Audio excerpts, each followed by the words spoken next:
when I was in politics, I spent a good deal of my time trying to help people who I thought sincerely needed help, like Dino. I mean, he's talking about, a situation in his life that he needs help. And I think we can all agree that, I mean, some are stubborn and diehards about it, but I think most of us agree that the government needs to be a safety net, whether you like big government or not. I mean, the government does have a role and responsibility in being the safety net, because I don't know if anything else can do it. I mean, the church. I mean, I think of earlier days in American history before we had a big government, and I, some people who are more anti-government than I would say, no, the government doesn't need to do that at all. I mean, that's tough, and it might be, teetering on barbaric, but we don't need to let the government aid and assist people, because that's not the government's job. That's the church's job. That's charitable organizations and their responsibility. Well, I hear you. And in a perfect world, I think the church does have a responsibility to be, what am I trying to say here, Rev? Somebody who represents the values. I'll use the Christian church as an example, because that's what I'm a part of. I believe Christ came to earth for two things. I think he was a sin atonement for the sins of man. I think he was a human sacrifice in God form. I also think that he was an example of how to live our lives and how to treat our fellow man, how to be kind and decent and good and compassionate and caring, and all these qualities and virtues that we all admire in human beings. Now, none of us will measure up. If you're Christian and you believe what I believe, none of us will measure up to the virtuous life led by, Jesus, our Savior. I do believe that the Christian church has gotten sidetracked. I do believe that the Christian church in its best day, and I guess to this point, the Jewish synagogue, the other versions of religion in a world that profess to have a humanitarian element in it, I believe that those churches have allowed themselves to realign their priorities. I want to be real careful here, because I don't want to be judgmental about churches. But I think the realigning of those priorities has led to beautiful, impressive, ornate cathedrals and buildings and campuses and all these other things. And somewhere lost in the muck has been, once again, Reb, the human responsibility we have to one another, the caring and compassion that we are to exhibit to our fellow man because of our faith. Or not. I mean, I know people who don't have faith. I know atheists who care about their fellow man. I don't know where they get that desire from, but they do. And I don't try to really understand it, and I don't try to be judgmental about it. But I think when the church, Rev, took on another role in culture and society, when the church became, I hate to say this, but I'm going to say it anyway, a commercialized industry, the business of church. I think when the church became more about a business model, and I want to be real careful here, because there is a great commandment. When the church became something that was more concerned about membership and giving than it was the mission of the Christian church, I think somebody had to take that place, because there's always going to be frailty. There's always going to be human frailty and human misgiving and human tragedy, and it requires a certain level of care from other human beings. And I think when the church, not every church, please don't misunderstand what I'm saying, not every church, I'm talking about a lot of the church, became more interested in lights and buildings and parking lots and enrollment and programs and all these other things that are good. I mean, I'm sure they serve a unique purpose in the church. But I think the priority of the church, the mission of the church, was to care for other people and to take care and be compassionate for other people. But when the church became something a little bit different than that, I'll be as kind as I can. When the church became something a little bit different than what I think the Christian church was intended to be, I think something had to fill that void. Something had to take up that space. And I think government was big enough and vast enough and powerful enough and had enough money to kind of step in the gap, and was forced to do things that most of us don't believe government should be in the middle of. But I think we've got to a point now that most Americans believe in a safety net. I think most Americans, I mean, I can't speak for you, Reb, but I don't think it bothers you that a small percentage of your tax dollars is set aside for when people do fall on hard times. No problem. For when people have misgivings, when soldiers come home with some sort of syndrome or symptom or medical problem. I don't think you or I have any problem at all with a certain percentage of that tax I pay, going to aid and assist those people because they deserve it. I'll be honest with you. I don't have a problem. You may. I don't. I don't have a problem with a certain percentage of my money going to people who have self-inflicted damage on their own lives. I don't, because I understand that we're all imperfect. We're all flawed. We all have frailties. We all make mistakes. So when someone gets hooked on heroin and there's a heroin clinic that's government funded, I don't have a problem with that. I really don't.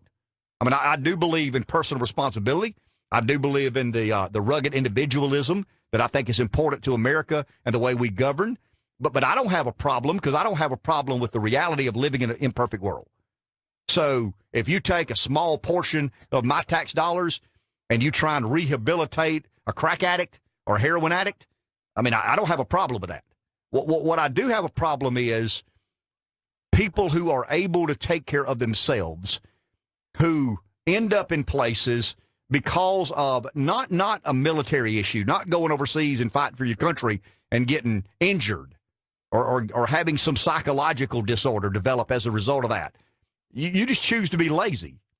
You choose to be no count. You choose to be sorry. You choose to not care for your family or provide for your kids. Those are the people I have a problem with. And I've got a big problem with my tax dollars, 1 penny of my tax dollars, going to help and assist those kind of people. And that's what we do a lot of. And I think Dino was talking about, what do we do for people who need help and honestly can't get help? And I don't have a good answer. I don't know how the federal government, in its infinite wisdom, prioritizes who deserves what when it comes to the safety nets that we all agree, that's not fair. We most agree. All don't, because some really don't believe that. Some just say, no, I stand on this ground, and I don't believe government has a role. The only question I'd ask is, are you going to let somebody die in the street? Are we going to let somebody who comes home from a war and they become an addict to heroin because of some psychological disorder that may or may not have been developed as a result of that service to country? Or are we going to honestly stand idly by when government can be the only solution and allow government to stand, just stand down and say, well, I mean, we hate it, but that's the way the world survival of the fittest. That's the way the world works. But I don't understand how government decides who to help and who not to. I don't. Because once again, when I'm in a business and I watch somebody swipe a card and charge $100 worth of groceries and not pay for it, and they've got an iPhone in their hand and a pair of $100 Nike shoes and, a Coach pocketbook. I mean, I fume as much as you do. I don't understand that. For the life of me, I don't understand how our government decides who to help and who not to. I can't answer Dino's question there, because I think in essence that's what he's asking. Why can't I, as someone who honestly needs assistance and need help, why can't I get it when the person that we previously discussed can? I don't know. I'm dumbfounded by how they decide or who they decide to help and how they come to that conclusion. But I'm not a bureaucrat. I'm not involved in running a government agency responsible for taking care of those ills that we all encounter. I think it's a very fair question. I don't understand why the VA wouldn't give the best medical service or medical treatment of anybody in America. Who do we owe more than those people? We hear some of the horror stories of VOA. We heard, before Trump got there, how just inadequately it was run, horribly run. I mean, just mismanaged. I mean, veterans having to wait 6 months to get an appointment with a doctor. I mean, I think we can all agree that the government has a responsibility to veterans who served in foreign conflict on behalf of who? Walmart? Target? Community broadcasters? No, on behalf of the country. Everybody. Every single one of us. And here's what I don't understand.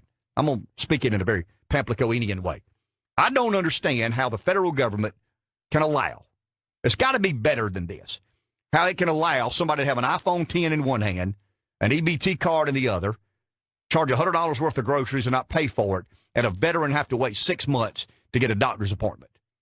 That's mismanagement. That's gross mismanagement. That's irresponsible running of the federal government. I understand the government's big and it's complex and it's complicated and it's hard to get everything right all the time. I understand that.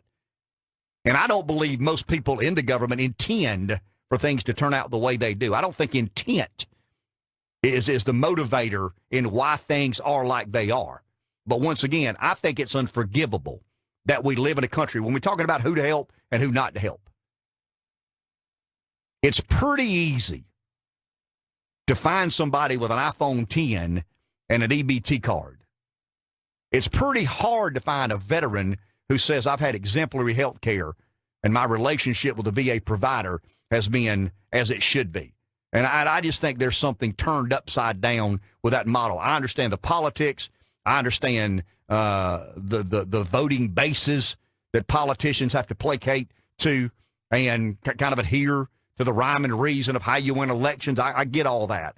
I just think it's a sad day in America when we prioritize one person over another. And that's kind of where we've gotten. I mean, you know, I wish I had a good answer. I wish I could explain it, but I can't. I honestly can't.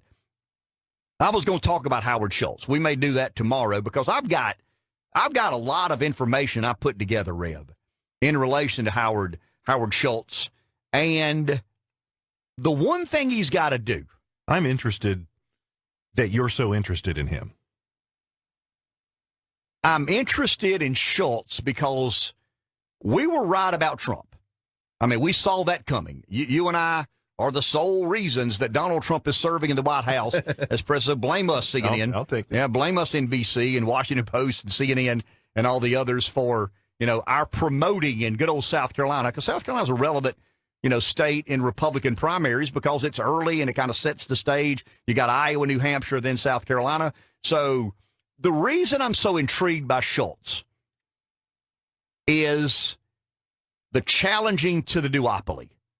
Trump ran as a Republican, despite a chaos candidate and a disruptive candidate and making the establishment squirm, which are all things you and I found very interesting and were probably the primary reasons that we were supportive of President Trump, even in the Republican primary. I mean, we let it be known we wanted Trump to be the nominee because we wanted to see some disruption. We wanted to see the apple cart turned upside down. We've seen some of that. We've seen a lot of that.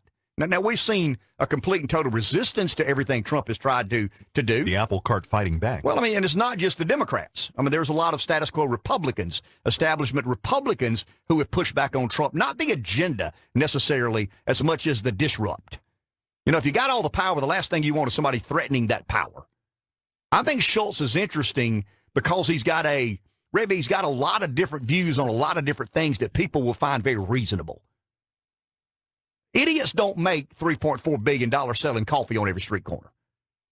I mean, he's going to be a well-versed, well-disciplined political figure if he decides to do this, and I think he's a part of post-Trump. Once again, I don't think Howard Schultz has a better than 50-50 chance of being president of the United States. I think he has a better than 50-50 chance of integrating himself into this post-Trump politics that nobody really knows what hold. And I don't know. You don't know. Some believe we're going back to normal. I refuse to believe that. I think there's been a reset in American politics. And I think Schultz or somebody like Schultz could be interesting and intriguing as we figure out what Washington does since we elected Donald Trump.